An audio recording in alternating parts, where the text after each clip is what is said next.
আমার নবীজি বইয়ের হক আদায় করেছেন, কর্মীর হক আদায় করেছেন, সবার হক আদায় করেছেন। সব কষ্ট নিজের পিঠে চাপিয়ে নিয়েছেন, কাউকে কষ্ট দিতে দেন নাই। অনেক রাত হয়ে যেত। আম্মা জান আয়েশা বলেন, ঘরের মধ্যে যখন তিনি ঢুকতেন দরজায় কড়া নাড়তেন না, আমাকে জেগে তুলতেন না, আস্তে করে করে ঘরের মধ্যে ঢুকতেন, ঢুকে দেখতেন কিছু পানি আছে নাকি, খাবার আছে নাকি, আমাকে তিনি জাগাতেন না, আমার ঘুম নষ্ট তিনি করে দিতেন না। আমার নবীজি দোলনা থেকে শুরু করে নিয়ে মৃত্যু পর্যন্ত প্রত্যেকটা বান্দার জন্য নবীর জীবনের শিক্ষা আছে না নাই বলেন? মা হালিমা বলেন, শিশু মোহাম্মদ যখন আমার কোলে যখন চলে আসলো, আমার একটা সন্তান ছিল, শিশু সন্তান মুহাম্মদ যখন আমার ঘরে আসলো বনু সাদে, আমি তার জন্য ডান স্তনের দুধটা রেখে দিয়েছি। ডান স্তনের দুধ আমি তাকে খাওয়াতাম, মাঝে মাঝে চেষ্টা করতাম বাম স্তনের দুধটা খাওয়ানোর জন্য। সিরাত গ্রন্থে এসেছে, হাজারবার চেষ্টা করেছি, পারি নাই, কারণ সে শুধু ডান স্তনের দুধটা পান করত, আর বাম স্তনের দুধটা সে তার দুধ ভাইয়ের জন্য রেখে দিত।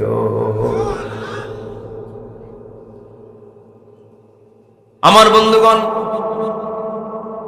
আমার ভাইরা, এই দুনিয়া ছেড়ে আমিও যাব, আপনিও যাবেন, কেউ বাঁচার জন্য আসি নাই, সবাই দুনিয়া থেকে বিদায় হয়ে যাব। আমাদের সিরাতটা সুন্দর হওয়ার দরকার আছে না নাই বলেন? আমাদের চরিত্র সুন্দর হওয়ার দরকার আছে না নাই বলেন? তার জন্য একটা মডেল দরকার। সেই মডেলটা আল্লাহ রাব্বুল আলামিন বানায় দিয়েছেন, উসওয়ায়ে হাসানা করেছেন মুহাম্মদ সাল্লাল্লাহু। এই সূরা আহজাবের 21 নম্বর আয়াতে আল্লাহ রাব্বুল আলামিন বলেছেন, লাকাদ কানা লাকুম ফি রাসূলিল্লাহি উসওয়াতুন হাসানাহ লিমান কানা ইয়ারজুল্লাহা ওয়াল ইয়াওমাল আখির ওয়া যাকারাল্লাহা কাসীরা। জোরে বলুন আল্লাহু আকবার। তোমাদের জন্য উত্তম আদর্শের বাস্তব নমুনা কেউ নয়, একজন ব্যক্তি, তাকে সিলেকশন দিয়েছেন। তিনি কে? মুহাম্মদ সাল্লাল্লাহু আলাইহি ওয়াসাল্লাম। রাসূলকে মানো, তোমরা রাসূলকে ফলো করো। রাসূলকে আমরা ফলো করব এক জায়গায় না সব জায়গায়? খেতে কার আদর্শ ফলো করব? রাসূলের।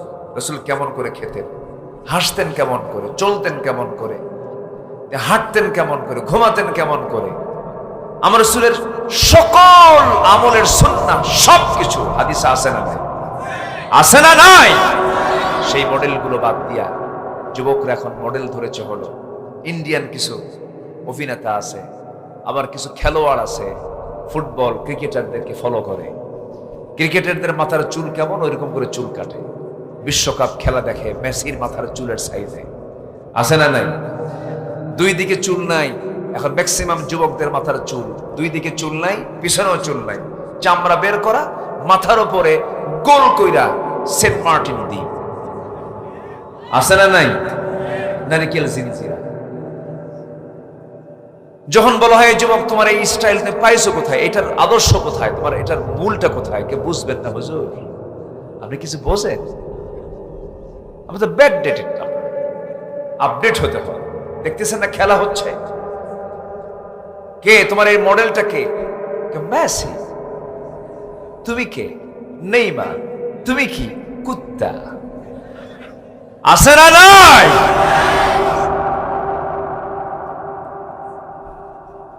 মাথার চুল ঠিক নাই, এরপরে শার্ট পরে একখান, কি যে সাইজ আল্লাহ জানে, আমার রুচি বুঝি না আমি কিছু। প্যান্ট একখান কিনে আনে নতুন বাজার থেকে, হাঁটু ফাটা। হাঁটু ফাটা না, দুই হাঁটু এখানে ফাটা। আচ্ছা, ফাটা হাঁটু দিয়ে নামাজ হবে বলেন তো? আচ্ছা, নামাজ আগে না সতর ঢাকা আগে? সতর ঢাকতে হবে আগে। হাঁটু ফাটা, প্যান্ট পরে নাভির উপরে না নাভির নিচে? যুবকরা এখন যে প্যান্ট গুলো পরে, সে নাভিটার নিচে থাকে না উপরে থাকে? শুধু নিচে না অনেক নিচে, সীমান্ত বর্ডার। বুঝলেন? যে কোনো মুহূর্তেই অঘটন ঘটতে পারে। এই হচ্ছে প্যান্ট। অনেকদিন আগে মসজিদে ঢুকছে, আমি সুন্নাহ পড়বো। সুন্নাহ মসজিদে ঢুকি কয় রাকাত নামাজ বলেন তো? আমার দেশে কিন্তু ভাইরাস আছে কিছু, মসজিদে লেখা থাকে লাল বাতি চলাকালীন অবস্থায়, আসলে এরকম লেখা থাকে, এটা ঠিক না, এর কোনো সম্পর্ক নাই। মসজিদে ঢুকেই কয় রাকাত নামাজ পড়েছেন মুহাম্মদ সাল্লাল্লাহু আলাইহি ওয়াসাল্লাম। খুতবা হোক না হোক, কি চলতেছে এটা কিচ্ছু দেখবো না, শুধু দেখবো যে ফরজ শুরু হয়েছে কিনা। ফরজ শুরু হলে ফরজে গিয়ে শামিল হবো, ফরজ যদি না শুরু হয় যত কাজ হোক না কেন মসজিদে ঢুকেই কয় রাকাত। তো আমি ঢুকি নামাজ ধরবো কখন, এক যুবক দেখি নামাজে দাঁড়াইছে একা, ওর প্যান্টের চিত্র দেখে ভাবলাম আমি ওর নামাজ আগে দেখি। ও রুকুতে গেছে ওই প্যান্ট আর শার্ট পরে, রুকুর ঠেলায় দেখি প্যান্ট নিচে শার্ট উপরে, মাঝখানে ফাঁকা। ভাবলাম এত রুকু, সেজদায় যে কি হবে আল্লাহ জানে। সেজদায় যখন গেছে তখন দেখি প্যান্ট খুইলে আন্ডার প্যান্ট বেরিয়েছে। আছে, এটা আছে, আছে না নাই? এই পোশাক পড়াও যা না পড়াও, এগুলো পড়বা না যুবকরা। আমার বক্তব্য যারা শুনছ, আল্লাহর শুকরিয়া, এদেশের একটা সিংহভাগ যুব সমাজ ইসলামিক লেকচারে তারা আকৃষ্ট হয়েছে, বলি আলহামদুলিল্লাহ। তারা গান শোনে না, তারা বাজনা শোনে না, তারা নোংরামিতে যায় না, তারা সমকামিতাকে নেগেটিভ বলে, ট্রান্সজেন্ডারের বিরুদ্ধে তারা বক্তব্য দেয়। একটা যুব সমাজ বের হয়েছে, এই যুব সমাজের হাতেই আগামীর বাংলাদেশ গড়ে উঠবে ইনশাআল্লাহ। আগামীর দেশ হবে কোরআনের দেশ, এটাকে সবাই চান? চান কারা কারা? হাত উঁচু করে দেখান মুসলমান।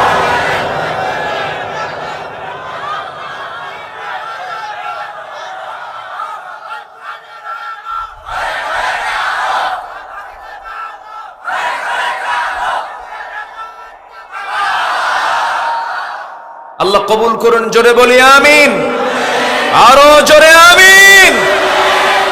সব দেখেছি আমরা, একজনের স্বামীর দেশ আর একজনের বাপের দেশ, মাঝখান দিয়ে আমরা শেষ।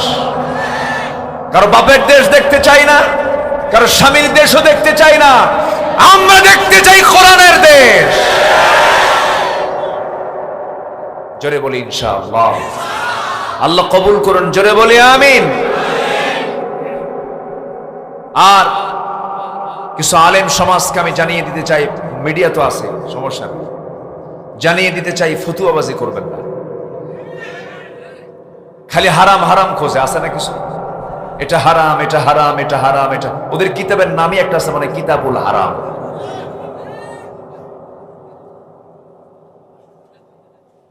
আছে না নাই?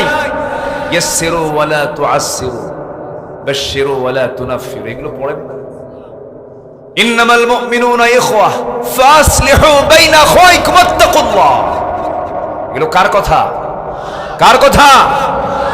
ইনডোরের কথা আউটডোরে বলবেন না, যেগুলো আউটডোরে বলা যাবে সেগুলো বলুন। ইনডোরে যদি কোনো প্রবলেম হয় আলেমদেরকে নিয়ে বসুন, ভিতরে কথা বলুন, ফিতনা বাজাবেন না। সম্মানিত ভাইয়েরা, সম্মানিত বন্ধুগণ, আমি তো এলাকায় আসি, আমি বুঝি এই এলাকার পালস কি।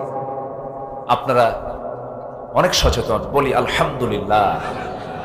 আমি খুব হতাশ ছিলাম যে আজকে আমি কথা বলতে পারবো কিনা। আল্লাহ তাআলা একটু পরিবেশ তৈরি করে দিয়েছেন। আমি যখন আসতেছি মঞ্চের দিকে, তখন আমার শরীর মানে ভিজে যাচ্ছে পানি দিয়ে। আল্লাহ তাআলা আমাদেরকে একটা সুযোগ করে দিয়েছেন শোনার জন্য। তবে শুনবো, আমল করার দরকার নাই। আমল করার দরকার আছে না নাই? এটা যেন না হয় মাহফিল শেষে যে হুজুর তো ওয়াজ হেভি সুন্দর করছে, অথবা খুব একটা হয় নাই, মানে উনি আমলের নিয়ত শুনিনি। কি কথা কি বুঝতেছেন? শুনতে হবে আমলের নিয়তে, তাহলে সেটাই, যেটাই বলুক না সেটাই সুন্দর হবে। বলি আলহামদুলিল্লাহ। আমরা আমল করব, জোরে বলি ইনশাআল্লাহ। আমার ভাইয়েরা, তাহলে এই আয়াতের ভিতরে দুইটা হুকুম আল্লাহ রাব্বুল আলামিন দিয়েছেন। এক নাম্বার হলো আমরা আল্লাহকে ভয় করব, নাম্বার 2 হলো সত্য কথা বলবো। সত্য কথা বলার ফলাফল হলো আল্লাহ তাআলা আয়াত যদিও এখানে শেষ হয়েছে কিন্তু কথা শেষ হয় নাই। সাদিদাই ইউসলিহ লাকুম আ'মালাকুম, যারা আলেম ওলামা তারা বুঝে গেছেন তোমরা যদি সদা সত্য কথা বলো, সোজা সাপটা যদি কথা বলো, তোমাদের যে আমলগুলো আছে আমলগুলোকে আল্লাহ রাব্বুল আলামিন সংশোধন করে দিবেন যদি কোনো ভুলও হয়ে থাকে। যেরকম সুবহানাল্লাহ, শুধু সংশোধন করে দিবেন না, একটা গুনাহ নয়, তোমার জীবনে অর্জিত যত গুনাহগুলো আছে সমস্ত গুনাহগুলো আল্লাহ রাব্বুল আলামিন মাফ করে দিবেন। জাহান্নামের তালিকা থেকে নামটা মুছে দিয়া তোমার নামটা জান্নাতের তালিকায় রেখে দিবেন। কার কথা? ফাকাদ ফাযা ফাওজান আযীমা। আমার বন্ধুগণ, এই জন্য আমাদের চরিত্র সুন্দর করতে হবে। দেশ সুন্দর করার জন্য চরিত্র করতে হবে, পরে না আগে। আসুন, দেশ গড়ার আগে আমাদের চরিত্র আগে গড়ি, আমরা নিজের আগে সচেতন হয়ে যাই। নাম্বার 1 যেটা বলছি, আমরা সত্যবাদী হব, জোরে বলি ইনশাআল্লাহ। নাম্বার 2 হলো আমানা, আমানতদারিতায় আমরা হব লাস্ট না ফার্স্ট, লাস্ট না ফার্স্ট। আমানতদারিতা কি? স্বামীর কাছে স্ত্রী একটা আমানত, স্ত্রীর কাছে স্বামী একটা আমানত। একটা কোম্পানির মালিকের অধীনে যে চাকরি করবে, যে কর্মচারী বা কর্মকর্তা, ওই মালিকের কাছে এই কর্মচারী তার কাছে আমানত, আবার কর্মচারীর কাছে মালিকও আমানত। দেশের যিনি প্রধানমন্ত্রী হবেন, রাষ্ট্র তার জন্য একটা আমানত। কিন্তু এই আমানতের কি খেয়ানত হয়েছে 16 বছর? আজ থেকে খেয়ানত হয়েছে? কেমন হয়েছে? একটু হিসাব, ওই তো কিছুই নেই। এমন সংসার গড়ছে তারা 16 বছর। 18 লক্ষ কোটি টাকা হলো আমার দেশের ঋণ। এই সংসারের ঋণ কত? 18 লক্ষ কোটি টাকা। আর সেই 18 লক্ষ কোটি টাকা ঋণ রেখে নিজের পকেটে ভরায় নিয়ে গেছে তারা নিজেরাই 11 লক্ষ কোটি টাকা। শুধু চোর না সাগর চোর? পুকুর চোর না সাগর চোর? সাগর চোর, মহাসাগর। শুধু সাগর কইলে ভুল হবে, সম্মানিত ভাইয়েরা। তাহলে ইমানদার কি খেয়ানতকারী হবে না আমানত রক্ষাকারী হবে? আমানত রক্ষাকারী হবে। আল্লাহ তাআলা সূরা মুমিনুনের শুরুতে সুন্দর করে বলে দিয়েছে। আল্লাহ রাব্বুল আলামিন আবার সূরা নিসার 58 নম্বর আয়াতে বলেন, ইন্নাল্লাহা ইয়া'মুরুকুম আন তু'আদ্দুল আমানাতি ইলা আহলিহা ওয়া ইযা হাকামতুম বাইনান নাসি আন তাহকুমু বিল আদল ইন্নাল্লাহা নি'মা ইয়া'ইযুকুম বিহি। জোরে বলুন আল্লাহু আকবার। তোমরা আমানতদারিতা রক্ষা করো, আমানতের খেয়ানত করো না। অন্য জায়গায় বলছেন ওয়াল্লাযীনা হুম লিআমানাতিহিম ওয়া আহদিহিম রাউন। যারা ঈমানদার হবে তারা ওয়াদাও ঠিক রাখবে, আমানতও ঠিক রাখবে। বউটা স্বামীর কাছে আমানত, স্বামী বউয়ের কাছে আমানত। অনেক মানুষ আছেন, আমার দেশের অনেক প্রবাসী আছেন, বউ রেখে চলে যান, যান, কোনো সমস্যা নাই, বাধা দেব না। প্রবাসীরা বহু উপকার করেছেন আমার দেশের জন্য। এই সরকারকে, জালিম সরকারকে হটানোর জন্য প্রবাসীর অবদান আছে না নাই? আসতে বলবেন না, আছে না নাই? কেউ কম করে, অনেক করেছে। কিন্তু আমি একটু ইঙ্গিত দিব, সেটা হলো ফিতনা থেকে বাঁচার জন্য বউটা রেখে যাওয়া ভালো না নিয়ে যাওয়া ভালো? নিয়ে যাওয়াটাই ভালো। আবার দেখবেন কিছু কিছু লোক আছে বউটাকে জাতীয় সম্পদ মনে করে। কি সম্পদ মনে করে? মানে ব্যক্তিগত সম্পদ মনে করে। কি করে? বউটা নিয়া R15 উঠায়। R15 হুন্ডার নাম আছে না? এই যুবকরা কথা কয় না, আছে না? ভার্সন চেঞ্জ হয় মাঝে মাঝে। R15 কত? আচ্ছা, হ্যাঁ, R15 বিশাল ভাবসাবি আলাদা। হুন্ডায় যখন সরে ওভাবে আমি ফেরেশতা জিবরাইল, আছে না নাই? ওর কাছে আর মানে উপরতলার নিচতলা নাই, প্রয়োজনে ট্রাকের তল দিয়েও যাবে। জানে ট্রাকের তলে যায় না কিছু, যায় কি না? তো R15 উঠে দেখবেন কিছু কিছু পুরুষ আছে, স্বামী আছে, বউরে আবার হুন্ডে উঠায়। R15 হুন্ডার আবার প্যাসেঞ্জার সিট হলো দোতলা আর ড্রাইভিং সিট হলো নিচতলা, ঠিক কিনা? তো প্যাসেঞ্জার সিটটা হলো উঁচা আর ড্রাইভিং সিটটা হলো নিচু। তো নিচু সিটে বসে হলো ড্রাইভার স্বামী, আর প্যাসেঞ্জার সিট দোতলায় উঠায় দেয় হলো বউরে, যেন দেখতে কোনো অসুবিধা না হয়। হুন্ডায় উঠায় নিয়া একদম পোরসাঠু, একদম আড্ডা থেকে শুরু করে, আড্ডা না কি বলে, আড্ডা আছে একটা, ওখানে সব আড্ডা দেয়। তা আড্ডা থেকে শুরু করে নিয়ে একদম চলে গেছে নজিপুর পর্যন্ত, নওগাঁ পর্যন্ত এক টানে। এমন টান মারে, সে টান শোনার জন্য আবার যেদিক দিয়ে ধোঁয়া বের হয় ওটাকে কি বলে, ওটা নাও আউট, ওটা রাখে না। ওটা যদি না রাখে তখন আওয়াজ কমে না বাড়ে, এমন আওয়াজ দেয় বুঝায় এই মিস করিস আমার বউরে সবাই দেখ, বুঝলেন না? বউকে এক চোটে দেখায় দিবে।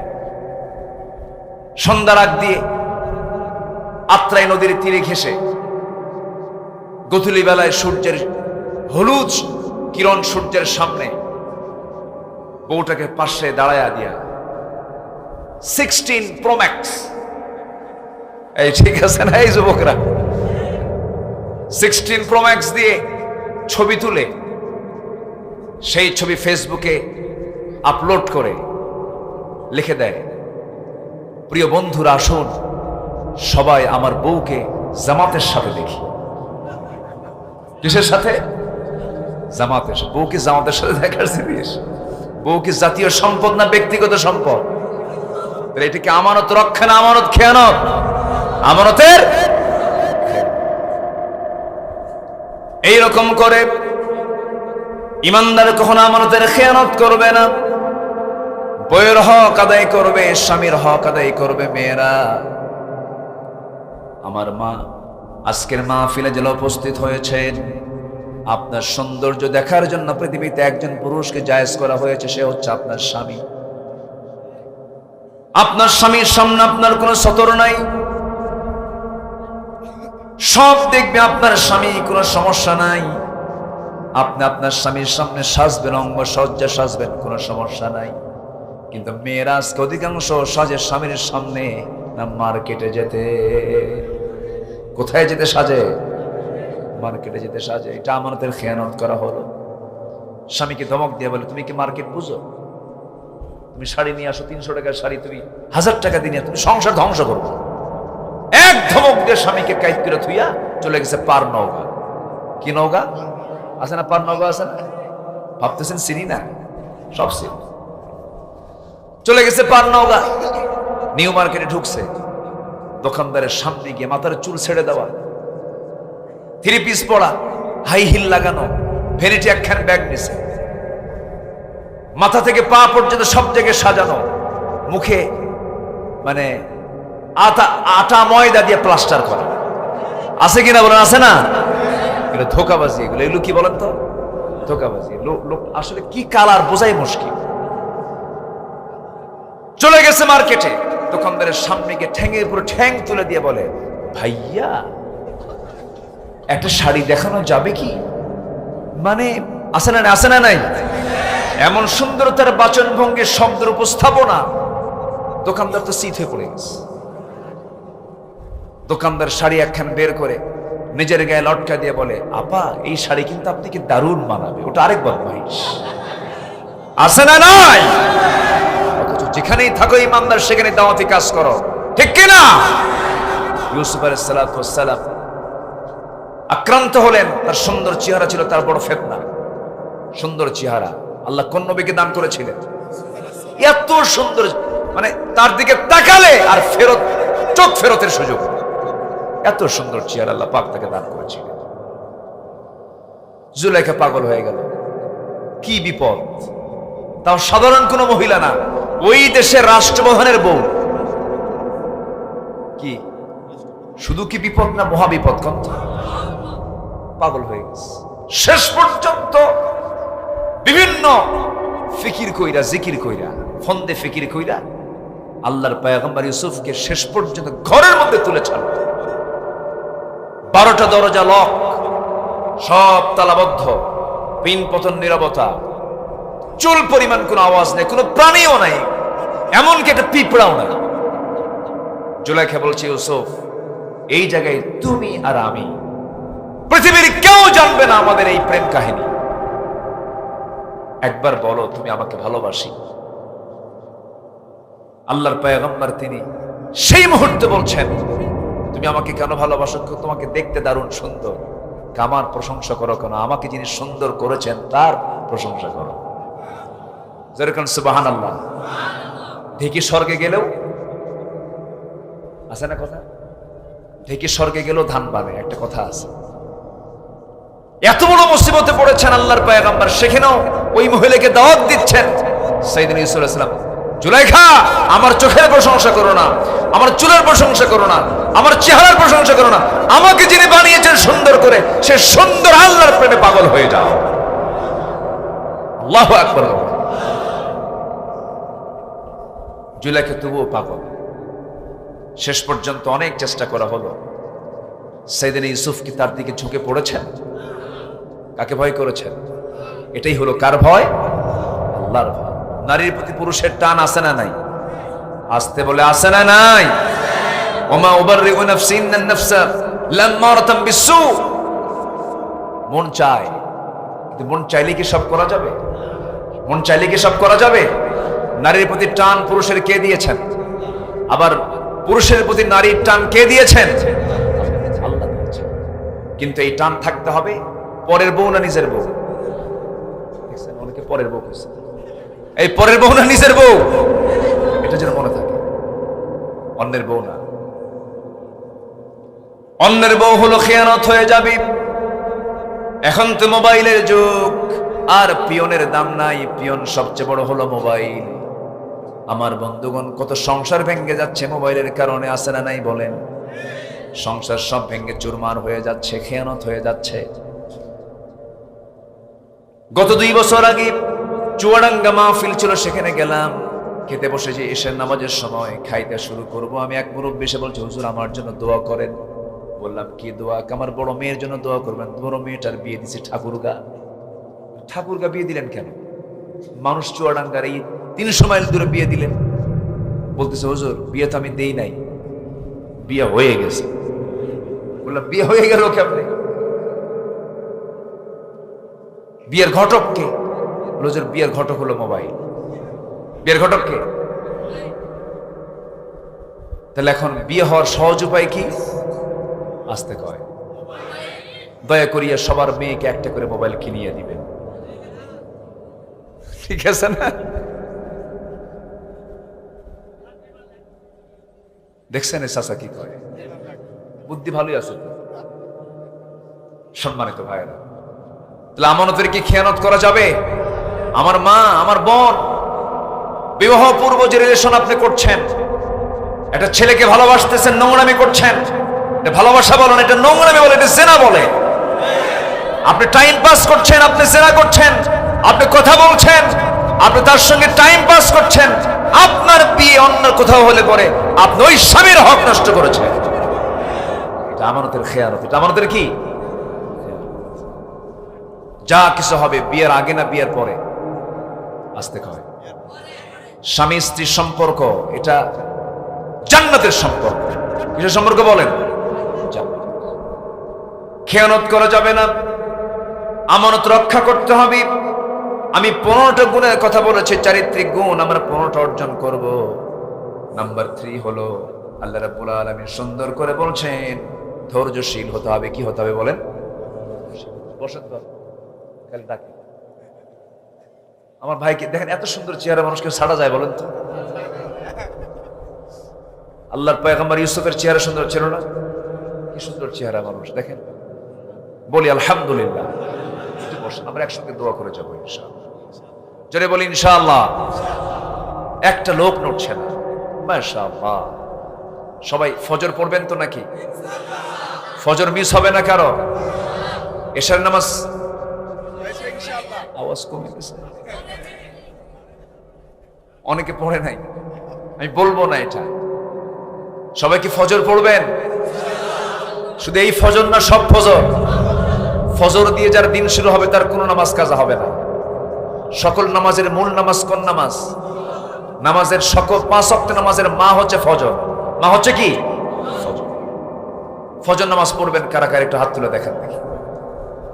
জোরে বলি ইয়া আল্লাহ, আমাদেরকে ফজর, যোহর, মাগরিব, ইশা 5 ওয়াক্ত সালাত আদায় করার তৌফিক তুমি আল্লাহ দিয়ে দাও। জোরে বলি আমিন, আরো জোরে আমিন। চারিত্রিক গুণাবলী কয়টা বলতে চেয়েছি? 15টা। নাম্বার 2 চলে গেল। 1 নাম্বার কি হচ্ছে? আমরা কথা বলবো বাঁকা না সোজা। নাম্বার 2 খেয়ানত না আমানত, খেয়ানত না আমানত। নাম্বার 3 হলো ধৈর্যহীন না ধৈর্যশীল। ধৈর্যশীল। বিয়ে আগে না ধৈর্য আগে? ব্যবসা আগে না ধৈর্য আগে? নামাজ আগে না ধৈর্য আগে? মাহফিলে আসা আগে না ধৈর্য আগে? ধৈর্য না থাকলে আপনি বসতে পারবেন? চলে যাবেন। এই যে বসে আছেন, ধৈর্য আছে না নাই? আমার বন্ধুগণ, আল্লাহ রাব্বুল আলামিন এই পৃথিবীতে একজন মানুষকে ধৈর্যের পিরামিড বানিয়েছেন। তিনি হচ্ছেন আমার নবী মুহাম্মদ সাল্লাল্লাহু আলাইহি ওয়াসাল্লাম। রাসূল জীবনে মার খেয়েছেন একবার না বারবার?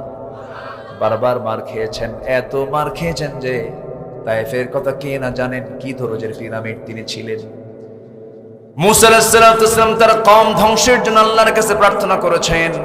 নূহ আলাইহিস সালামকে প্রার্থনা করেছেন। অন্যান্য নবীরা আল্লাহর দরবারে তার উম্মতের প্রতি গজব নাযিলের জন্য প্রার্থনা করেছেন। কিন্তু আমার নবীজি তায়েফবাসীকে প্রতিশোধ নিয়েছেন না মাফ করে দিয়েছেন? মাফ করে দিয়েছেন, ক্ষমা করে দিয়েছেন। এতবার খেলেন যে সেন্সলেস হয়ে পড়ে থাকলেন।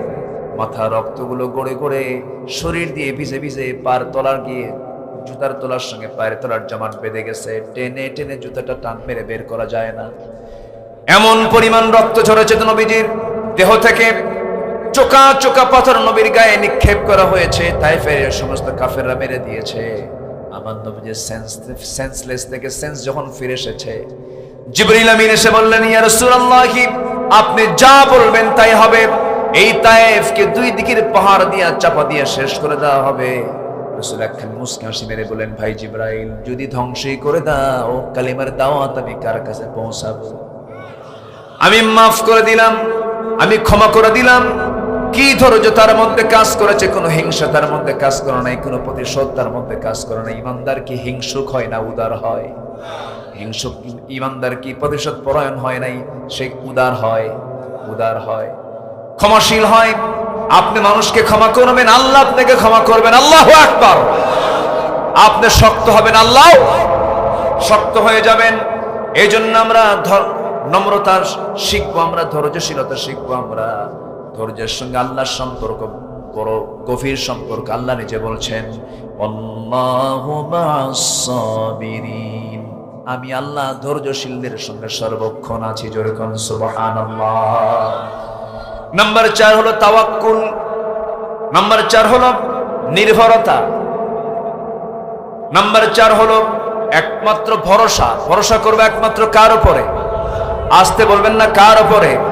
ছেলে হয় না, এটা কার? কার দেওয়া বলেন? মেয়ে হয় না, কার দেওয়া? সন্তান ছেলে হয় না, মেয়ে হয় না, আবার কারো কিছুই হয় না। এই ফয়সালা একমাত্র কার? মন খারাপ করা যাবে? মন খারাপ করা যাবে? যার তাওয়াক্কুল নাই, যার ভরসা নাই আল্লাহর উপরে, তার তো মন খারাপ হবেই। বারবার মেয়ে সন্তান হয়, 4টা মেয়ে সন্তান, লজ্জায় 5ম সন্তান মেয়ে হয়েছে, কই না? আছে এরকম, আছে না? আমার এক মুসল্লি ছিল, হাই স্কুলের হেডমাস্টার। ওনার 7টা মেয়ে। কয়টা মেয়ে? 7টা মেয়ে। একদিন বললাম, ভাই আপনার ছেলে মেয়ে? হুজুর ছেলে তো নাই, আমার 7টা মেয়ে। আপনি খুশি? কেমন? দারুণ খুশি, আমি শিক্ষিত মানুষ। হুজুর যখন প্রশ্নই করলেন, আমি আরেকটু বলি। তো এই বেচারির অনেকদিন পর আবার তার সঙ্গে কথা হলো। উনি আবার এই বিষয়ে কিছু কথাবার্তা বললেন। আমার মুসল্লি তো, মাঝে মাঝে কথা হতো। হুজুর আমার 7টা মেয়ের পর আরেকটা মেয়ে আল্লাহ তাআলা আমার স্ত্রী গর্ভে দান করলেন। তো সন্তান যখন 8ম সন্তান যখন আমার স্ত্রী গর্ভে আসলো, আমার গোটাল গোষ্ঠী সব আমার বাড়িতে হাজির হয়ে বলতেছে, কাম নাই কাজ নাই। কি কথা কি বুঝতেছেন? এ অঘটন ঘটাও শুধু না, শোনো যা হয়েছে হয়েছে, এই বাচ্চার নাম রেখে দিবা, মানে সমাপ্তি, এরকম টাইপের। তো সন্তান তো পেটে আছে, জানি না কি হবে। হুজুর এবার 8 নাম্বার বাচ্চা মেয়ে হয়েছে। আমার বাড়িতে সব আসছে হাজির। কেউ কেউ বলে এটার নাম রাখো সমাপ্তি, আর না চাই না। কি কথা কি বুঝতেছেন? আর না চাই না। তো আমাকে যখন এইভাবে কথা বলা হলো, আমি তখন বললাম না, আমি আমার সন্তানের নাম ইতিও রাখলাম না, সমাপ্তিও রাখলাম না, আর না চাই না, কিচ্ছু না। সন্তানের নাম রেখে দিলাম আশা, আরো আসো। কি কথা কি বুঝতেছেন? শুকরিয়া আদায় করার মতো কিছু বান্দা পৃথিবীতে আছে না নাই? মেয়েটা কম রহমত না বেশি রহমত? বলেন কম, বলেন বেশি রহমত। মেয়ে আছে যার ঘরে, রহমত তার বেশি আছে। যার ঘরে মেয়ে আছে তার ঘরে রহমত আছে, যার ঘরে মেয়ে নাই তার মধ্যে রহমত একটু কম আছে। এটা সত্যি বলতে পারবো, কারণ রাসূল মেয়েদের পক্ষে প্রশংসা করেছেন বেশি। রাসূল মেয়েদেরকে পক্ষে কথা বলেছেন বেশি। রাসূল বলেছেন মেয়েদের জন্য বেশি করে বাজার করো, মেয়েদেরকে মহব্বত করো। মেয়ের বাপেরা, আমি মেয়েদের বাপ, মেয়েদেরকে কখনো গালমন্দ করবে না, মেয়েদেরকে কখনো ধমক দিবে না, মেয়েদেরকে পাশে নিয়ে বসবে। আমার নবীজি পরিবারের প্রতি কত যত্নশীল ছিলেন। আমার নবীজি তার মেয়ে ফাতিমাকে বিয়ে দিয়েছেন, বাবার ঘর থেকে স্বামীর ঘরে চলে গেছে, কিন্তু আমার নবীজি তার সারা জীবন 3টা দিন পার করতে পারেন নাই তার মেয়ের চেহারা না দেখা ছাড়া। মেয়েকে বিয়ে দিয়েছেন, 3 দিন পার করেন নাই, দেখতে গেছেন ঘন ঘন। আমার দেশে কিছু কিছু মেয়ের বাপ আছে, মেয়েকে বিয়ে দিয়া 1 যুগ যায় না মেয়ের বাড়ি, এমন কিছু পাষণ্ড বাপ আছে না? নাই আছে, কিন্তু খোঁজ খবর নাই না, দিছি বিয়া যা করে খা। কিন্তু আমার নবীজি তা করেন নাই, মেয়েকে 3 দিন পার হতে দেন নাই, মেয়ের খোঁজ খবর নিয়েছেন। একদিন ঘরে এসে বলতেছে, আব্বা আমার ঘরে এত কাজ, ছোট্ট একটা ঘর, মেঝেটা হলো কাঁচা, নিজে নিজে কাজ করতে গেলে কাপড় নষ্ট হয়ে যায়। ছোট্ট 2টা আপনার নাতি, এদেরকে ট্যাকেল দিতে পারি না, এদের খেদমত করতে ভালো করে পারি না, রান্না বান্না সহ বহু কষ্ট হয়ে যায়। আপনি তো রাষ্ট্রপ্রধান, আপনি যদি আমার জন্য একটা কাজের মানুষ দিতেন আমার বড় উপকার হয়ে যেত, একটা খাদেমার দরকার। রাসূল সঙ্গে সঙ্গে বলছেন, ও ফাতিমা, আমার কলেজার টুকরা মেয়ে ফাতিমা, আমার জুব্বা কে সেলাই করে? আমি সেলাই করি। আমার ঘরটা কে ঝাড়ু দেয়? আমি নিজে রাসূল ঝাড়ু দেই। এমনকি রান্না বান্নার সহযোগিতায় তোমার মাদের পাশে আমি গিয়ে বসে রান্না বান্নার সহযোগিতা করি। আমি বিশ্বনবী যদি আমার আসন থেকে আমার কাজগুলো আমি নিজে করি, আমার ঘর আমি নিজে ঝাড় দেই। কাজের জন্য কাজের মানুষের প্রয়োজন নাই, নিজের কাজগুলো নিজেই সম্পন্ন করো। আমি তোমাকে একটা আমল শিখাই দিই মা। সুবহানাল্লাহ, আলহামদুলিল্লাহ, আল্লাহু আকবার 33 34 বার করে সকাল সন্ধ্যা পড়বে। আমার আল্লাহ রাব্বুল আলামিন তোমার সকল কাজকে, সব কিছুকে আমার আল্লাহ সহজ করে দিবেন। জোরে কোন সুবহানাল্লাহ। আমার ভাইয়েরা, আমার বন্ধুগণ, তাওয়াক্কুল করব কার উপরে? ভরসা করব কার উপরে? ছেলে দেন কে? মেয়ে দেন কে? দোষ কার? আল্লাহর দোষ? ফয়সালা কার? আবার বাচ্চা হয় না, আল্লাহর প্রতি ভরসা নাই, বাবার প্রতি ভরসা, দরবারে যায়। আছে না নাই? এই এলাকায় হয়তো কম, এলাকায় অনেক কম, অনেক কম। আপনি তো মানিকগঞ্জ তো যান নাই, মানিকগঞ্জ, টাঙ্গাইল, চিটাগাং তো একটা মাজার নাম আছে বদনাশার মাজার, মানে বদনাশ হয়ে আছে ওই জায়গায়। বিড়াল শাহ, কুত্তা শাহ, ঘোড়া শাহ, চাইল্ড ডাইল রহমতুল্লাহ আলাই। এক বিচিত্র দুনিয়া আমার বিচিত্র দেশ আমার। সম্মানিত ভাইয়েরা, একদম ছাগল নিয়ে যায় দরবারে, বাবার দরবারে ছাগল নিয়ে গেছে, নিয়ে চলে যায় একটা গরু নিয়ে, একটা আস্ত গরু নিয়ে। ওইদিকে মা ভাত পায় না, না। নকল বাবার খুশির জন্য বাবার দরবারে নিয়ে যায় গুরু, যে গুরু নেই সে আরেক বলদ। ঠিক কিনা? ঠিক কিনা? এই জন্য এগুলো ভরসা কারোর উপর করা যাবে না। সন্তান দেবেন কে? সন্তান দিবেন না কে? সন্তান চাইবো কার কাছে? রব্বি হাবলি মিনাস সলিহিন। আল্লাহ, আল্লাহ দেন না, আল্লাহ দেন না। 80 বছরে দিয়েছেন। ইব্রাহিম আলাইহিস সালাতু ওয়াস সালামকে উপহার দিয়েছেন ইসমাইলকে। আল্লাহু আকবার। ইসমাইলকে পেয়েছেন ইব্রাহিম কত বছরে? 80 বছর পার হয়ে গেছে। বুড়া মানুষ, চুল দাড়ি সব সাদা দিয়েছে। আমার বন্ধুগণ, আল্লাহ সব পারেন। এই জন্য আল্লাহর কাছে ধারণা দিতে হবে, সেজদা আল্লাহকে দিতে হবে, ভরসা আল্লাহর উপরে করতে হবে। আমার বন্ধুগণ, নাম্বার 5 হলো আল্লাহ রাব্বুল আলামিন বলছেন তোমরা ইখলাসটা ঠিক রাখো। তাওয়াক্কুলের ব্যাপারে আল্লাহ রাব্বুল আলামিন একটা আয়াতে বলছেন, বান্দা তুমি যদি আমার উপরে তাওয়াক্কুল করতে পারো, ওয়ামাইয়াতাওয়াক্কাল আলাল্লাহ ফাহুয়া হাসবুহ, আমার প্রতি যারা তাওয়াক্কুল থাকবে তার জন্য আমি আল্লাহ নিজেই যথেষ্ট হয়ে যাই। জোরে কোন সুবহানাল্লাহ। আমরা ভরসা করব কার উপরে? আমাকে দেখবেন কে? আল্লাহ তাআলা নিজেই দেখবেন, ওয়াদা করেছেন আল্লাহ রাব্বুল আলামিন। নাম্বার 5 হলো ইখলাস ঠিক রাখা। সবকিছু একনিষ্ঠভাবে করতে হবে, লোক দেখানোর জন্য করা যাবে না, রিয়ার জন্য করা যাবে না। নামাজ পড়বো আমি কাকে খুশি করব? দান করব আমি কাকে খুশি করব? এই জন্য সকল কাজের আগে নিয়তটা সহি করার দরকার আছে না নাই? আছে। আল্লাহ রাব্বুল আলামিন বলেন, ওয়ামা উমিরু ইল্লা লিয়াবুদুল্লাহা মুখলিসিনা লাহুদ্দিন। জোরে বলুন আল্লাহু আকবার। ইখলাসটা কাকে বলে?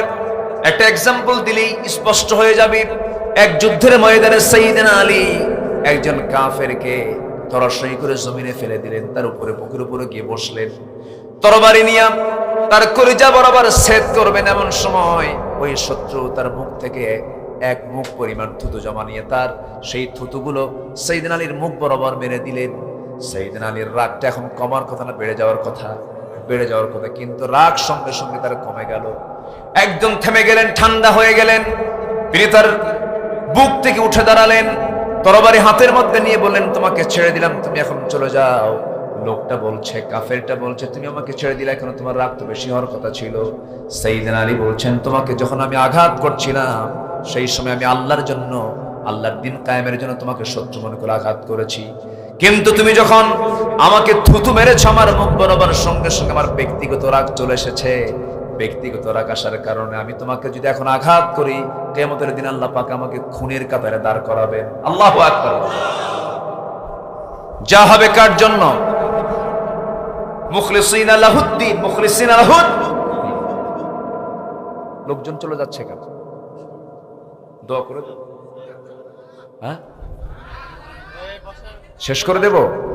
এই যে এই কয়েকজন উঠলো যে এখান থেকে, ও চাপ। হ্যাঁ, চাপ, নিম্ন চাপ। আবার কিছু আছে ঊর্ধ্ব চাপ। ঊর্ধ্ব চাপ হলো বিড়ি খাওয়া চাপ। এ চাপ কিন্তু কম না। বিড়ি যে এত খায়, কয়বার যে বিসমিল্লাহ কয় আল্লাহ জানে। একবার বলে না কেন? ওটা তো খাবার। তো ভাত একবেলা না হলেও চলে, বিড়ি থাকতেই হবে। অনেকদিন আগে এক বুড়ো চাচা বলতেছে, হুজুর আপনারা কবরের ওয়াজ করেন, এই যে বছরের পর বছর কবরে থাকতে, এই দীর্ঘ সময় আমি একবেলা বিড়ি না খেয়ে থাকতেই পারি না। ওর টেনশন হলো বিড়ি নিয়ে, কবর নিয়ে কোনো টেনশন নেই। এরকম লোক আছে না নাই বলেন তো? একটু বসেন। নাম্বার 6 হলো আমাদের চারিত্রিক গুণাবলীর নাম্বার 6 হলো আদালত ঠিক রাখা, ন্যায় বিচারে ঠিক রাখা। বিচার সবার জন্য অসমান না সমান? আজ সমান না অসমান বলেন? এই 16 বছর আমার দেশে যে বিচার চলেছে, আইন কি সবার জন্য সমান ছিল নাকি? আসতে বলে সমান ছিল নাকি বলেন? পিরোজপুর গিয়েছিলাম, আল্লামা সাঈদী ফাউন্ডেশনে একটা প্রোগ্রাম ছিল এই 17 আগস্টে। ওই সুখরঞ্জন বালি, যে সুখরঞ্জন বালিকে সাক্ষী বানিয়েছিল তার বিরুদ্ধে সাক্ষী দেওয়ার জন্য, আল্লাহ তার মধ্যে তাওহীদের পেয়ালা দেন নাই, আল্লাহ তার মধ্যে ঈমান দেন নাই, কিন্তু সততা দিয়েছেন। সেই সুখরঞ্জন বালি হিন্দু হওয়ার পরেও জীবন মৃত্যুর ঝুঁকি নিয়ে সে বলেছিল, না না, আমি তোমাদের সাইদের বিরুদ্ধে আমি সাক্ষী দাঁড়াতে পারবো না, আমার জীবন চলে যাবে। আমি জানি আল্লামা সাইদি একজন ভালো মানুষ, কোনো দোষ নাই। আমার বন্ধুগণ, আদালতটা আলাদা জিনিস। বিবেকটা হলো পৃথিবীর সবচেয়ে বড় আদালত। বিবেকটাকে নিরপেক্ষ রাখবেন, বিবেকটাকে ঠিক রাখবেন। এর চাইতে বড় রাডার আর কিছু নাই। যে নিজের বিবেক দিয়ে যে বান্দা ভালো কিছু বুঝতে পারবে, সে সত্যি ভালো কিছু বুঝতে পারবে। আমার বন্ধুগণ, আদালত অর্থাৎ হচ্ছে ন্যায় পরায়ণতা সমাজে চালু রাখা দরকার। আইন সবার জন্য সমান হওয়া দরকার ছিল। সাইয়েদনা ওমর ফারুকের কথা মনে হয়ে গেল। অর্ধ দুনিয়ার শাসনকর্তা তিনি ছিলেন, 40টা রাষ্ট্র তিনি চালাইছেন। কি দাপট ছিল তার! তার নাম শুনলে পরে রোম পারস্য থরথর করে কেঁপে উঠত। সেই ওমর ফারুক রাদিয়াল্লাহু তাআলা আনহু একদিন ঘোড়া কিনতে গেছেন বাজারে। ঘোড়া বিক্রেতার কাছ থেকে টাকা বিনিময় হয়ে গেল, টাকা দিয়ে দিলেন। সাইয়েদনা ওমর ফারুক ঘোড়া বিক্রেতার কাছে ঘোড়াটা বুঝে নিলেন। ঘোড়া বুঝে নিয়ে সেই ঘোড়াটা নিয়ে বাড়ির দিকে ফিরতেছেন। কয়েক মাইল যেতে না যেতেই ঘোড়ার 4টা পা অকেজ হয়ে গেছে। ওমর ফারুক খেপে গিয়ে রেগে গিয়ে সে ঘোড়া বিক্রেতাকে বলছেন, ঘোড়াওয়ালা, আমার সঙ্গে তুমি ফাইজলামি করো, এই ঘোড়া আমি নেব না, ঘোড়া তুমি ফেরত নিয়ে নাও, কারণ তুমি আমাকে অসুস্থ ঘোড়া দিয়েছ। ঘোড়া বিক্রেতা বলতেছে, না না, আপনি আমাকে বুঝতে ভুল করলেন। আমি আপনাকে যখন ঘোড়াটা দিয়েছি তখন সুস্থ ছিল, আপনার কাছে যাওয়ার পরে ঘোড়া সুস্থ হয়ে পড়েছে। এই ঘোড়া আমি আপনাকে অসুস্থ অবস্থায় দেই নাই। ওমর ফারুক বলছেন, না রে না, তুমি কিছুক্ষণ আগে আমাকে ঘোড়া দিলে, এখনই নষ্ট হয়ে গেছে, আমি তোমার এই ঘোড়া নেব না, টাকা আমাকে ফেরত দাও। এবার ঘোড়া বিক্রেতা বলতেছে, তাহলে দোষ আমারও হতে পারে, আপনারও হতে পারে, এটার ফয়সালার জন্য আমিও না, আপনিও না, আমরা চলুন আদালতে চলে যাই। কোথায় চলে যাই? আদালতে। তাহলে বলেন, আদালতে যাওয়ার জন্য প্রস্তাব দিচ্ছে খলিফা ওমর না একজন ঘোড়া বিক্রেতা? চিন্তা করেন, সাধারণ একজন ঘোড়া বিক্রেতা বলতেছে, চলুন আমরা আদালতে চলে যাই। সাইয়েদনা ওমর ফারুক বলেন, চলো, তুমি যেহেতু বলে ফেলেছো আদালতে যাবে, আমি আদালতে চললাম, চলো যাই, কি ফয়সালা হয় দেখি। আদালত প্রাঙ্গণে ঢুকে এজলাসের ভিতরে তিনি ঢুকে বললেন, ঢোকা মাত্রই সেই জায়গায় বিচারপতি বসা ছিল। বিচারপতির আসন থেকে বিচারপতি দাঁড়ায় বলতেছে, খলিফাতুল মুসলিমিন, আপনি এই জায়গায় কেন?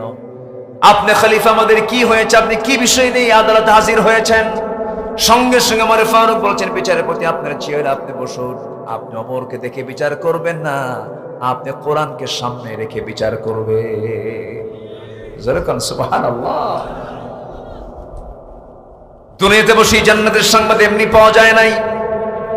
সাইয়েদনা ওমর ফারুক বললেন, বিচার শুরু করে যাও। ও বাদী, তুমি কি বলবে বলো। ঘোড়া বিক্রেতা তার সব কথাগুলো বলে ফেললে। এবার ওমর ফারুক বলে ফেললেন। এই দুই কথা শোনার সঙ্গে সঙ্গে বিচারপতি সেই জায়গায় থেকে দাঁড়িয়ে বলছেন, আমিরুল মুমিনিন, আমি আপনাকে সম্মান করি, আপনি আমার আমির, আপনি আমার খলিফা, আমি আপনাকে রেসপেক্ট করি, সম্মান করি, কিন্তু আজকে দুইজনের মুখ থেকে যে কথাগুলো শুনলাম, আজকের এই আদালতের রায়টা আপনি ওমর ফারুক আপনার পক্ষে যাবে না, রায়টা সম্পূর্ণ এই ঘোড়া বিক্রেতার পক্ষে চলে যাবে। আল্লাহু আকবার বলবেন। এবার ওমর ফারুক বলছেন, একটু বুঝাইয়া দেন আপনি আমাকে। বিচারপতি বলতেছেন, কাজী শুরাইহ ইবনুল হারিস আল কিন্দি রাহমাতুল্লাহ আলাইহি, শতাধিক বছর তিনি বেঁচে ছিলেন, যিনি খলিফা ওমরের বিরুদ্ধে রায় দিয়েছেন, সাইয়েদনা আলীর বিরুদ্ধে রায় দিয়েছেন। আল্লাহু আকবার। আইন সবার জন্য। এবার কাজী বুঝাইয়া দিচ্ছেন, বিচারপতি বুঝাইয়া দিচ্ছেন, আমিরুল মুমিনিন শোনেন, আপনি আমার সামনে যে অবস্থান করে, আপনি আমার সামনে দাঁড়িয়ে থেকে যে কথাটা বলছেন, আমিও বলছি আপনার সামনে কথা, আপনি বলছেন আমার সামনে কথা, এই আদালত চত্বর থেকে আপনি সুস্থ অবস্থায় ফিরে যাবেন, এর গ্যারান্টি আপনি দিতে পারবেন নাকি? না, মালাকুল মউত যখন তখন আসতে পারে। তাই যদি হয় আপনার ঘোড়া আপনি বুঝে নিয়েছেন, টাকা লেনদেন হয়ে গেছে, সুস্থ ঘোড়া বুঝে নেওয়ার পর ওই অসুস্থ যদি ঘোড়াটা আপনার মালিকানায় যাওয়ার পরে হয়ে যায়, এই দোষটা কেন আপনি ঘোড়াওয়ালাকে দিবেন?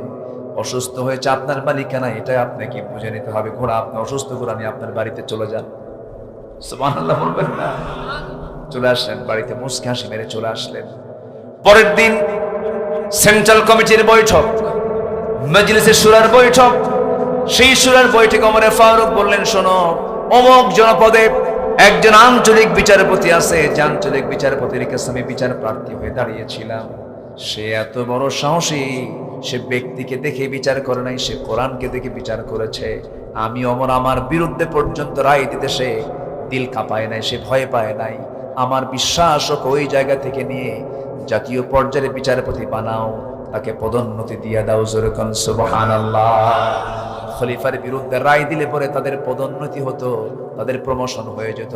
আর আমার দেশে কোনো বিচারপতি যদি রাজার বিরুদ্ধে রায় দেয়, রাষ্ট্রের বিরুদ্ধে রায় দেয়, ওরে পাগলা বানায়া গারদে পাঠায়, বিদেশে পাঠায় দেয়। আছে রেকর্ড, আছে রেকর্ড, আছে না নাই? আমার দেশের সাক্ষীর সাইজ দেখেন। আল্লামা সাইদির মামলার একজন সাক্ষী, যে সাক্ষী, যে ঘটনা ঘটেছে ৭১, সাক্ষীর জন্ম হলো ৭৭। সাক্ষীর জন্ম কি ঘটনা ৭১, জন্ম হলো ৭৭। তাহলে দেখলো কেমনে? রুহের জগৎ থেকে। কিসের জগৎ থেকে দেখছে? আদালত ঠিক রাখতে হবে, ন্যায় বিচার করতে হবে। আল্লাহ রাব্বুল আলামিন বলেন, ইয়া আইয়ুহাল্লাযীনা আমানু কুনু কাওয়ামিনা লিল্লাহি শুহাদাআ বিল কিসত। জোরে বলি আল্লাহু আকবার। তোমার আদালতটাকে ঠিক রাখো, ন্যায় বিচার ঠিক রাখো। ওমর ফারুক রাদিয়াল্লাহু তাআলা আনহুর অসংখ্য ঘটনা আছে, এরকম বহু নজির আছে। তিনি সত্য বিচার করতে গিয়ে নিজের ছেলেকে পর্যন্ত ছাড় দেন নাই। নিজের ছেলেকে মদ্যপানের অভিযোগে প্রমাণ হওয়ার পর তিনি নিজের হাতে চাবুক তুলায় নিয়ে পিটায় পিটায় দুনিয়া থেকে বিদায় হয়ে গেছে, কবরবাসী বানায় ফেলেছেন। আল্লাহু আকবার। সাইয়েদনা ওমর ফারুকের ছেলে ঘোড়া কিনেছে। কি কিনেছে? ঘোড়া কিনেছে। ছোট্ট ঘোড়া কিনে মোটা তাজাকরণ করে বেশি টাকা দিয়ে বিক্রি করবে। কিন্তু ঘোড়াটা যেই জমির ঘাস খায়, সেই জমি হলো রাষ্ট্রের জায়গার। খলিফা ওমর ফারুক রাষ্ট্রের একটা জায়গায় থাকেন, তার পিছনে একটা ঘাসের জায়গা আছে, রাষ্ট্রের জায়গায় ঘাস জন্মেছে। সেই ঘাসগুলো ওমর ফারুকের ছেলে ঘোড়াগুলো কিনে এনে এই জায়গায় ঘাসগুলো খাওয়ায়। ওমর ফারুক কোনোদিন কিচ্ছু বলেন নাই, খা খা, বড় হোক। ঘোড়া যখন বড় হয়ে গেছে, ঘোড়া বিক্রি করতে গেছে, সেদিন তিনি লক্ষ্য করেছেন ঘোড়া বিক্রি করতে গেছে আসুক টাকা নিয়ে। ঘোড়া বিক্রি করার বিক্রিত টাকা নিয়ে যখন দরজার মধ্যে ঢুকেছে, এবার বলতেছে, বাজান থাম, ঘোড়া বিক্রি করছস নাকি? হ্যাঁ। কত টাকা? এত টাকা। কিনছো কত টাকা দিয়া? এত টাকা দিয়া। লাভ হয়েছে কত? এত টাকা। এই লাভের টাকাটা নিজের পকেটে না ঢুকাইয়া রাষ্ট্রের কোষাগারে জমা দে, কারণ ঘাস হলো রাষ্ট্রের জায়গার ঘাস। আল্লাহু আকবার বলেন। কথা বোঝা যায়? এমন ওমরকে আমার দেশে আসার দরকার আছে না নাই? আসতে বলবেন না, আছে না নাই? বেশি না, বেশি না। কোরআনের শাসন যারা চায়, শুধু একটা সময় আপনারা দেন, ৫ থেকে ১০ বছর গোটা পৃথিবীর একটা আধুনিক কল্যাণ রাষ্ট্রের রূপ নেবে বাংলাদেশ। আল্লাহ কবুল করুন। জোরে বলি আল্লাহুম্মা আমিন। আলোচনা করব। আলোচনার মজা তো সামনে পড়ে আসা। একটু বসেন। আল্লাহু আকবার। না না, আমি যাব না তো। মাশাআল্লাহ, দেখছেন কি ধমকটা? দেখছেন? আল্লাহ কবুল করুন। জোরে বলি আমিন। এই ধমকে মহব্বত আছে। এই ধমকে কি আছে? মহব্বত আছে। বসে না, চাচা তো যায় নাই, আবার আসছে তো। ও মাইনাসে গেছিলেন না? তাই তো, এই লোক তো যাওয়ার কথা না। জি, আল্লাহ বরকত দান করুন। জোরে বলি আমিন। নাম্বার ৮ হলো দয়া থাকা দরকার। ইরহাম তুরহাম, ইরহাম তুরহাম। দয়া করবা, দয়া পাবা। তাহলে চারিত্রিক গুণাবলীর মধ্যে একটা হচ্ছে দয়া থাকা। কি থাকা বলেন তো? দয়া থাকা, সহানুভূতি থাকা, চোখে পানি আসা, কারো কষ্টে কষ্ট পাওয়া, কারো আনন্দে আনন্দ পাওয়া, কারো কষ্টে কষ্ট পাওয়া। এটা হচ্ছে ইমানদারের চারিত্রিক গুণ। অভিনয় করা যাবে না। দেখবেন ভোট চাইতে যায় অনেকে, কান্না আসে না, বুঝলেন? ওই নেয়, কি কয়, চোখে পানি আসে, কি বলে ওটা? টাইগার বাম। আমি পারি টাইগার বামটা হাতে নিয়ে যখন ভোট চাইতে যায়, তখন এরকম করে মাখে আর আসে না, এরকম আসে না, এরকম আসে না, ও চাচ্ছে। এগুলো অভিনয় না। দয়া, মায়া, সহানুভূতি এটা মুখ থেকে না দিল থেকে? মুখ থেকে না দিল থেকে? দিল থেকে। এটা হচ্ছে ইমানদারের চারিত্রিক বৈশিষ্ট্য। আল্লাহ রাব্বুল আলামিন বলেন, খুযিল আফওয়া ওয়া আমুর বিল উরফি ওয়া আ'রিদ আনিল জাহিলিন। ক্ষমা করো, আল্লাহ তোমাকে ক্ষমা করে দিবেন। সৎ কাজের নির্দেশ দাও, মূর্খদেরকে এড়িয়ে চলো। নাম্বার 9 হলো নম্রতা, তাওয়াদু। মান তাওয়াদু ফাকাদ রাফাহু আল্লাহ। যে ব্যক্তি নম্র হবে, যে ব্যক্তি বিনয়ী হবে, আল্লাহ তার মর্যাদা বাড়ায় দিবেন। যে ব্যক্তি যত ভদ্র হবে তার মর্যাদা কমবে না, বাড়বে, বেড়ে যাবে। আমরা অভদ্র হব না ভদ্র হব, উগ্র হব না নম্র হব? নম্র হব। আমার নবীজি শত্রুর সঙ্গে কখনো খারাপ আচরণ করেন নাই। আমার নবীজি সবার সঙ্গে সুন্দর আচরণ করেছেন। আমার নবীজি একদিন সাহাবায়ে কেরামকে নিয়ে কথা বলছেন, এমন সময় দেখতে পেলেন একটা ইহুদির লাশ কাঁধে বহন করে সব নিয়ে যাচ্ছে। আমার নবীজির লাশটা দেখি সামনে দাঁড়ায় গেলেন। সাহাবায়ে কেরাম বললেন, ইয়া রাসূলুল্লাহ, একটা ইহুদির লাশ দেখে আপনি কেন দাঁড়ায় গেলেন? আমার নবীজি বলছেন, ও আমার সাহাবীরা, লোকটা ইহুদি হতে পারে কিন্তু সে তো মানুষ, মানুষকে সম্মান করার দরকার আছে না নাই বলেন? আচ্ছা, এটা হচ্ছে ভদ্রতা, এটা হচ্ছে শালীনতা, এটা হচ্ছে নম্রতার লক্ষণ। অহংকার তার মধ্যে কাজ করতো না। আমরা অহংকারী হব না। অহংকার শব্দটা খুবই ছোট্ট শব্দ, অহংকার শেষ। কিন্তু অহংকারের ভয়াবহতা এত মারাত্মক, কালকে রাজা আজকে পলাতক, ঠিক কিনা? চাকরি কি রাজাকারের নাতিপুতিরা পাবে? এটা কি ভদ্রতার কথা না অহংকারের কথা? আপনি নাগরিক ভাবেন নাই, আপনি দেশের একটা জনগোষ্ঠীকে আপনি ভেবেছেন শত্রু। অহংকার প্রকাশের কারণে আল্লাহ আপনার গজব দিয়েছে। নম্রতা, উদারতা, এটা হচ্ছে ইমানদারের চারিত্রিক বৈশিষ্ট্যের অন্যতম একটা বৈশিষ্ট্য। নাম্বার 10, কৃতজ্ঞতা, শুকর। আল্লাহ রাব্বুল আলামিন বলেন, শুকরিয়া আদায় করবে তুমি, আমার নিয়ামত বৃদ্ধি পেয়ে যাবে। শুকরা নিয়ামত, নিয়ামাতাত আসফান কুনাত, কুফরা নিয়ামত, নিয়ামাতাত বিরুন কুনাত, লা ইন শাকারতুম লাযিদান্নাকুম ওয়া লা ইন কাফারতুম ইন আযাবি লাশাদীদ। আল্লাহ রাব্বুল আলামিন সূরা ইব্রাহিমের 7 নম্বর আয়াতে বলেছেন, শুকর যদি আদায় করতে পারো নিয়ামত বাড়ায় দেব, শুকর যদি না আদায় করো জেনে রেখে দিও আমার শাস্তি সবচাইতে কঠোর, বড় কঠোর শাস্তি আমার। নাম্বার 11 হলো সাহসিকতা, সুজা। ইমানদাররা হবে ভীরু পুরুষ না সাহসী পুরুষ। বলেন বলেন বলেন বলেন। পিঠ দেখাবে না বুক দেখাবে? পিঠ না বুক? বুক দেবে বেতে, আবু সাঈদের মতো, ঠিক কিনা? আবু সাঈদের বাড়িতে গিয়েছিলাম, ওর বাপকে বললাম, ওনার মাকে বললাম, কথা কিছু শুনলাম। সে সত্য অনুসন্ধানী একটা ছেলে ছিল।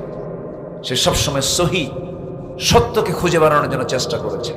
একটা মানুষ চিন্তা করেন, বুক পেতে দিতে পারে, কতটুকু অদম্য, কত আত্মবিশ্বাসী হলে পারে সে এমন ভূমিকা পালন করতে পারে। আল্লাহু আকবার বলেন। সে জুলুমকে সহ্য করতে পারেনি, সে জুলুমের বিরুদ্ধে দাঁড়িয়েছে সামনে। তার দাঁড়িয়ে থাকাটা আল্লাহ তাআলা গোটা জাতির জন্য কবুল করে নিয়েছে। বিশাল বড় ব্যাপার। এটা নির্বাচন করে দিয়েছেন কে? আসতে বলবেন না কে? আল্লাহ। সাহসিকতা আমাদের মধ্যে থাকার দরকার আছে না নাই? আল্লাহ এটাকে টান মেরে বলছে। সূরা আলে ইমরানের শেষের দিকে আল্লাহ রাব্বুল আলামিন বলেন, 200 নম্বর আয়াত, ইয়া আইয়ুহাল্লাযীনা আমানু সাবিরু ওয়া সাবিরু ওয়া রাবিতু ওয়াত্তাকুল্লাহা লাআল্লাকুম তুফলিহুন। জোরে বলুন আল্লাহু আকবার। তোমরা ধৈর্য ধরবে, সাহসী হবে, আল্লাহ তোমাদেরকে সফল করে ফেলবেন, সফলতা দিয়ে দিবেন। নাম্বার 12 হলো নেক কাজের আদেশ দেবে, অসৎ কাজের বাধা দেবে। আল কুনতুম খায়রা উম্মাতিন উখরিজাত লিন-নাসি তা'মুরুনা বিল মা'রুফ ওয়া তানহাউনা আনিল মুনকার। সূরা আলে ইমরান 110 নম্বর আয়াতে আল্লাহ রাব্বুল আলামিন বলে দিচ্ছেন, তোমরা সৎ কাজের আদেশ দেবে, সৎ কাজের বাধা দেবে। হুকুমটা কার বলেন? এই এলাকায় কোনো চাঁদাবাজি করতে দেওয়া যাবে? এই দায়িত্ব সবার আছে না নাই বলেন? এই এলাকায় কোনো সিনেমাবাজি করা যাবে? কোনো মদের আসর করা যাবে? কোনো জায়গায় যাত্রা প্যান্ডেল করা যাবে? মাহফিল হবে যেখানে যাত্রা থাকবে না সেখানে এগুলো প্রতিবাদ করার দরকার একার না সবার? সবার। নম্বর 13 হলো বিশ্বাসযোগ্যতা। বিশ্বাসী হতে হবে, সিকাহ, এটাকে অর্জন করতে হবে। আল্লাহ রাব্বুল আলামিন বলছেন ওয়াল্লাযীনা হুম লিআমানাতিহিম ওয়া আহদিহিম রাউন, যারা আমানত ঠিক রাখবে, যারা ওয়াদা ঠিক রাখবে, বিশ্বাসযোগ্যতা যারা অর্জন করবে, এরা হচ্ছে আমার পছন্দের বান্দা। নাম্বার 14 হলো আল ইখলাসু ফিল আমাল, নিষ্ঠাবান হওয়া। আল্লাহ রাব্বুল আলামিন বলছেন আমি তোমাদেরকে কেন সৃষ্টি করেছি, আল্লাযী খালাকাল মাউতা ওয়াল হায়াতা লিয়াবলুয়াকুম আইয়ুকুম আহসানু আমালান ওয়া হুয়াল আজিজুল গফুর। জোরে বলি আল্লাহু আকবার।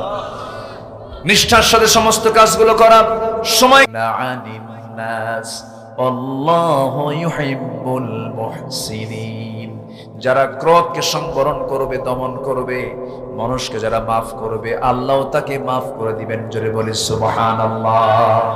চারিত্রিক গুণাবলী শুনলাম কয়টা? আসতে বলবেন না কয়টা? সবার কি মনে থাকবে নাকি?